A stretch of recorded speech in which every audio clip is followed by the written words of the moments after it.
أيا طالب العلم قم لا تنم فإن الزمان انقضى وانصرم فكن ما حييت ضنينا به فظنك بالوقت والصلاة والسلام على رسول الله.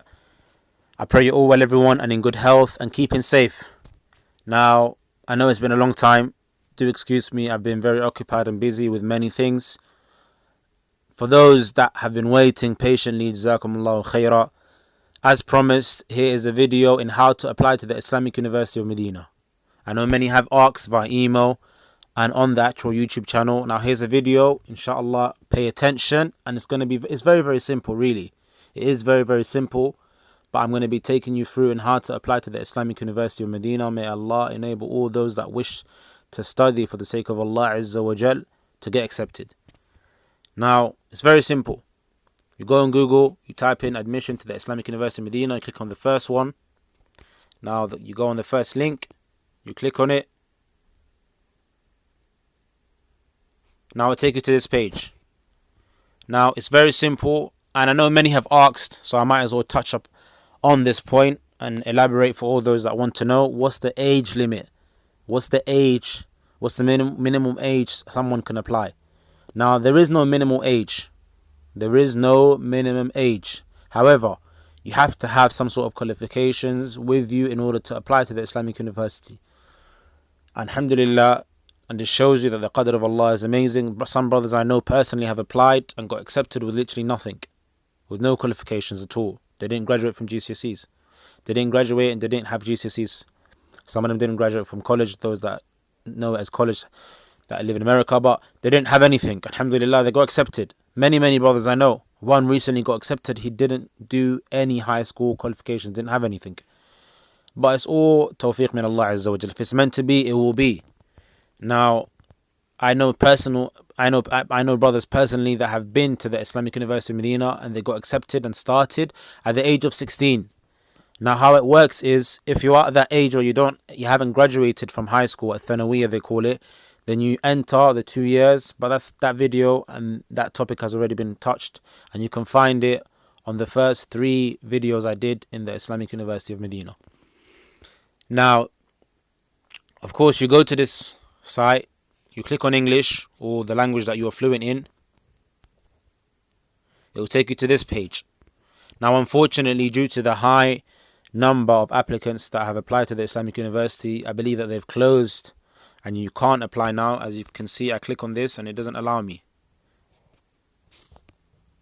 If I click on new application, it doesn't allow me to go to the actual page where I was actually intended to actually show you guys in depth of how to apply. But I can just run you through. When you click on that page on new application, it will take you to another page where it will ask you a set of questions about yourself, who you are, what your name is, how old you are, where you live, your address, your phone number, email address, and then how much Quran you've memorized. And that's literally how the first page is. And then it's going to take you to another page where it would ask you to upload your documents. Now, listen carefully, ikhwan. This is the most important part. I know many brothers, I'm probably wondering, how do I know this information? Inshallah, at the end of the video, I'll tell you how. Many brothers, I've seen them and they've given me the application number and I've checked inside the application and a lot of things were missing.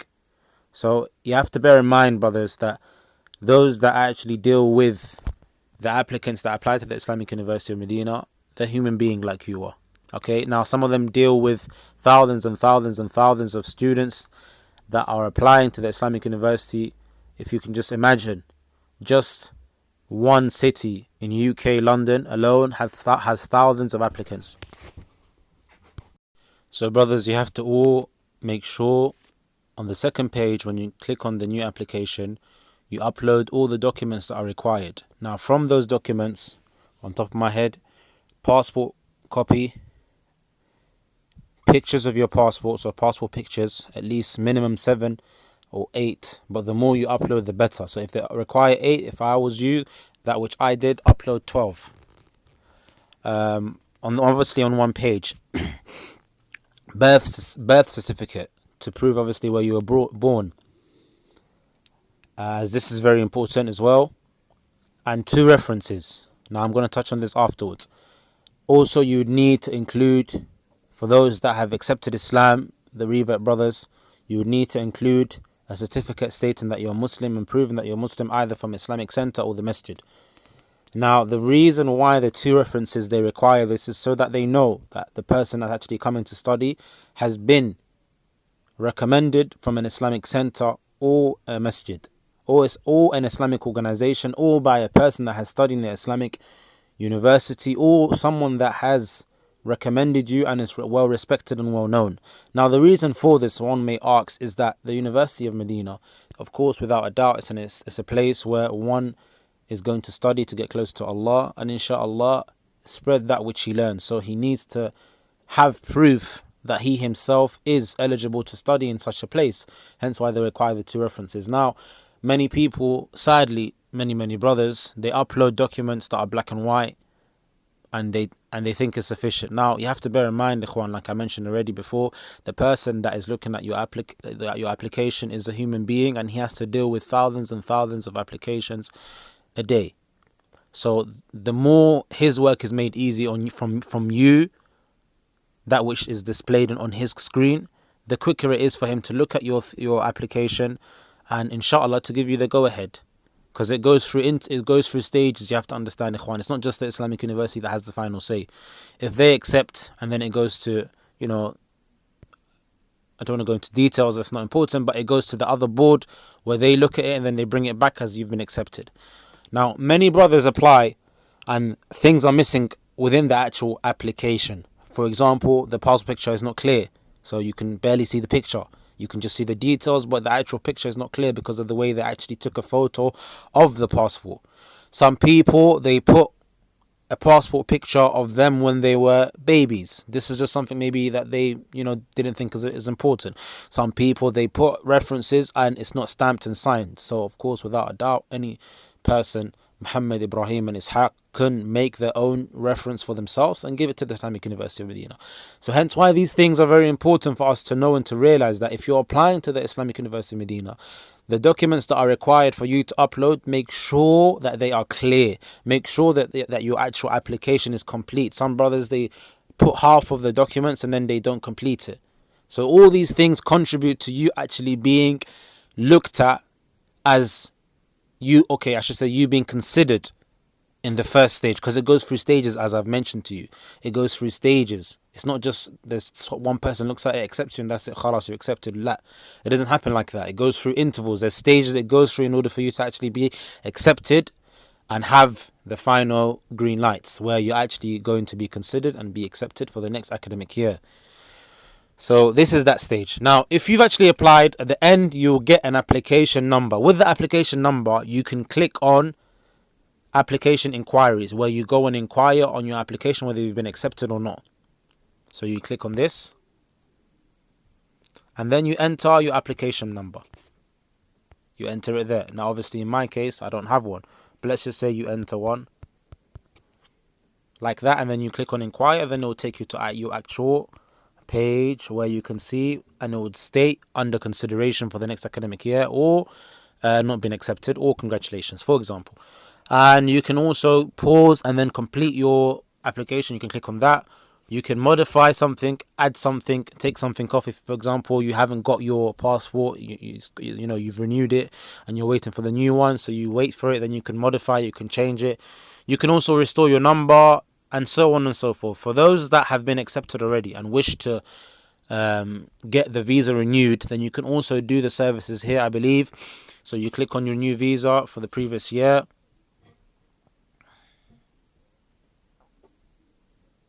And then you select the country, and then if have you studied in the Islamic University, yes or no, then you click show.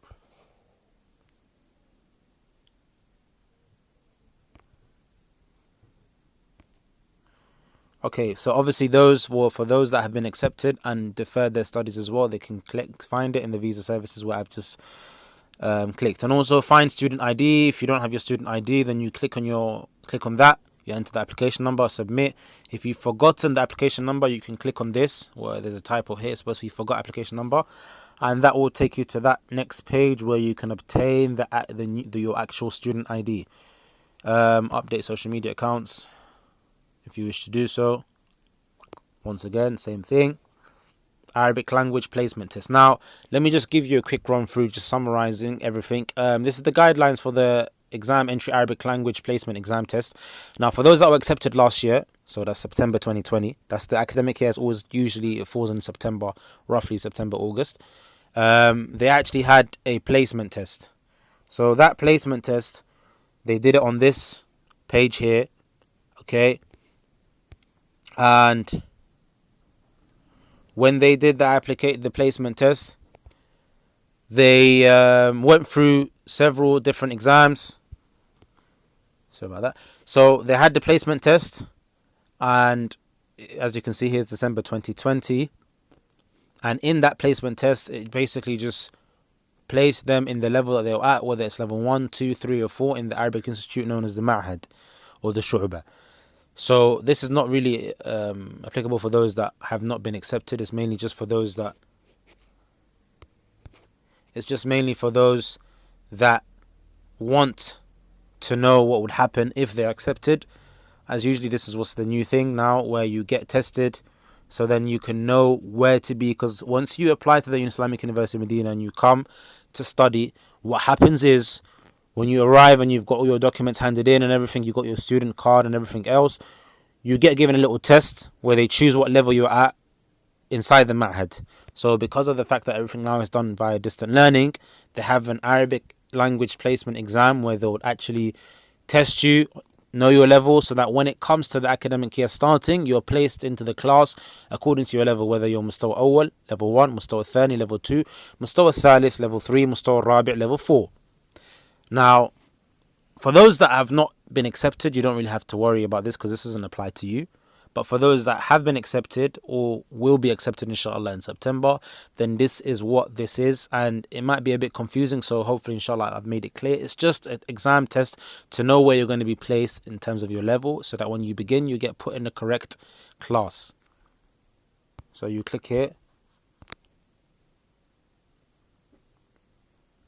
Now, for those that don't know, the Islamic University now has moved to distant learning, and the application that they use is Blackboard. So you'd use this to enter, as even if you're a student, or if you're going to do your placement test, you'd use this, and it will be Ism al-Mustakhdim, which is the user ID, and Kalimat Murur, which is the password, and then you do Tasjil al-Dukhul, and then you enter, and then you do the exam. And once you get accepted, this is also the application that you'd use in the Ma'had, which is the Arabic Institute, and also in the Kulliyah, which is a faculty. So this is what all the students are using currently, and even those that are in masters are using this, and those that are in PhD studying at the Islamic University of Medina. It's just a interface it's a program where you can see and hear your teacher, and he explains it to you. And this obviously I don't have to go in detail for those that know, alhamdulillah, they know. When you get accepted, then you'll be explained to you how to use it clearly, but it's very simple. It's just something that you use online. It's like an online learning platform where you log in, and then you know what class you're going to go into according to your timetable. You log in and you use it to study online. And on there as well, some teachers that wish to do so, they can examine you on the Blackboard, or they can give you an exam via the Google documents. Now we go back. Let's go back. Hopefully, inshallah, I've explained everything and I've made it clear for all those that wish to apply to the Islamic University of Medina. Now, for those that are wondering where I'm getting my information from, then most of it is through experience, walillah alhamdul minna. And for those that didn't know, then I was the British liaison I was a previous British liaison for the Islamic University students studying in Medina, Jamia Islamiyya, and those that work in the student affairs and the admission. I have dealt with them myself personally with this whole procedure of students and sorting out student affairs. So this is where I know where I know from through actual experience and dealing with it myself. Hopefully, inshallah, this video has been of benefit, and inshallah, if there are any other questions, then feel free to message me, and apologies in advance for any slow replies. And bi'idhnillah, hopefully this has been of benefit, this video, And like I said, it's very, very simple, straightforward. You apply, and no one can apply on your behalf where they'll get you accepted for you, anything like that. Things have changed in the university in terms of before. Things were very, very different many years ago. Many years ago. Those that know, the university actually never had a website where they would, take applicants online. It used to be literally a paper. You apply and you send it through the post, and they look at it. If you accept it, you accept it. If not, you're not. But now, alhamdulillah, things have been made easy. As many people have asked me to apply for them on their behalf, but I cannot do so.